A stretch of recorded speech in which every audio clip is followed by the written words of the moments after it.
తెలుగు రాష్ట్రాలకు చెందిన ఇద్దరు క్రీడాకారులు, ఒకరు హార్డిల్స్లో దేశం గర్వించే రికార్డును సృష్టించిన మహిళ, మరొకరు అనేక అనారోగ్య సమస్యలను కూడా జయించి పారాలింపిక్స్లో పథకం సాధించిన యోధురాలు.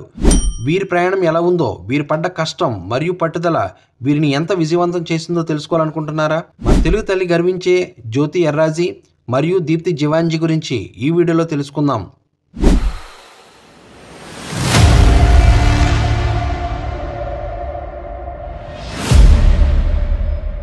కేంద్ర ప్రభుత్వం ఏడాదికి గాను క్రీడా పురస్కారాలకు ఎంపికైన క్రీడాకారుల లిస్టు విడుదల చేసింది. నలుగురికి భారత అత్యున్నత క్రీడా పురస్కారమైన ధ్యాన్ చంద్ ఖేల్ రత్న అవార్డు వరించింది. 32 అర్జున్ అవార్డులు, 5 ద్రోణాచార్య అవార్డులను కేంద్ర ప్రభుత్వం ప్రకటించింది. అర్జున్ పురస్కారాలు దక్కించుకున్న వారిలో 17 మంది పారా అథ్లెట్స్ ఉన్నారు. తెలుగు రాష్ట్రాలకు చెందిన ఇద్దరు క్రీడాకారులు అర్జున్ అవార్డులు అందుకున్నారు.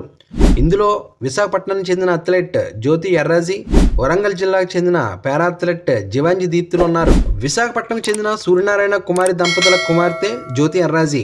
తండ్రి సూర్యనారాయణ ప్రైవేట్ సెక్యూరిటీ గార్డు కాగా తల్లి ప్రైవేట్ ఆసుపత్రిలో క్లీనర్గా పనిచేస్తున్నారు. పాఠశాలలో చదివే రోజుల్లోనే జ్యోతి ప్రతిభను ఉపాధ్యాయుడు శ్రీనివాసరెడ్డి గుర్తించి ప్రోత్సహించారు.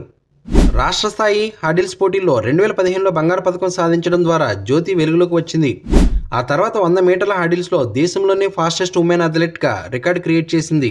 వరల్డ్ ర్యాంకింగ్ కోటాలో జ్యోతి ఎర్రాజీ ప్యారిస్ 2024 ఒలింపిక్స్లో పాల్గొనేందుకు అర్హత సాధించింది. దీంతో ఒలింపిక్స్లో 100 మీటర్ల హార్డిల్స్లో పోటీపడ్డ తొలి భారత అథ్లెట్గా ఘనత సాధించింది. అయితే పథకాన్ని కొద్దిలో చేజార్చుకుంది. ఇదిలా ఉండగా ప్యారిస్ పారాలింపిక్స్లో మహిళల 400 మీటర్ల T20 విభాగంలో దీప్తి కాంస్యం సాధించింది. 55.82 సెకండ్లో లక్ష్యాన్ని చేరుకుని ఈ ఫీట్ సాధించింది. వరంగల్ జిల్లా పర్వతగిరి కల్లెడలోని వ్యవసాయ కూలీలు యాదగిరి ధనలక్ష్మి దంపతులకు దీప్తి జివాంజీ జన్మించింది. తల్లిదండ్రులది మేనరిక వివాహం కావడంతో దీప్తి గ్రహణం మర్రితో పుట్టింది. ఆపరేషన్ తర్వాత కూడా ఆమె ముఖంపై ఛాయలు కనిపించడంతో పాటు ఆమె మానసిక ఎదుగుదల సమస్యలు, అనేక ఆరోగ్య సమస్యలు ఎదుర్కొంటుంది. చిన్నప్పటి నుంచి ఐక్యూ అంటే ఇంటెలిజెన్స్ కోషియంట్ అనే సమస్యతో బాధపడుతుంది. కల్లెడలోని ఆర్డీఏ పాఠశాలలో గణతంత్ర దినోత్సవం సందర్భంగా పరుగుల పోటీల్లో దీప్తి తన ప్రతిభను చాటి అగ్రస్థానంలో నిలిచింది.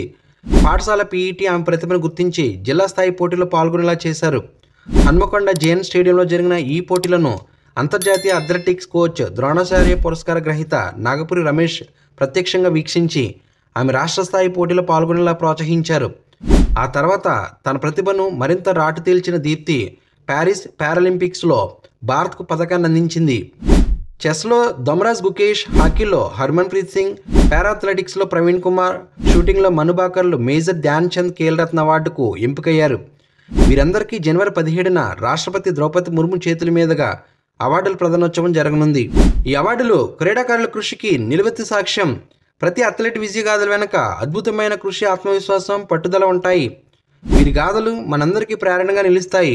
ఫ్రెండ్స్, ఈ వీడియో నచ్చితే లైక్ చేయండి. మరిన్ని ఇంట్రెస్టింగ్ వీడియోస్ కోసం మన ఛానల్ సబ్స్క్రైబ్ చేసుకుని బెల్ ఐకాన్ యాక్టివేట్ చేసుకుంటే నేను పోస్ట్ చేసే నెక్స్ట్ వీడియో మీకు నోటిఫికేషన్ వస్తుంది. Thank you for watching. జై హింద్.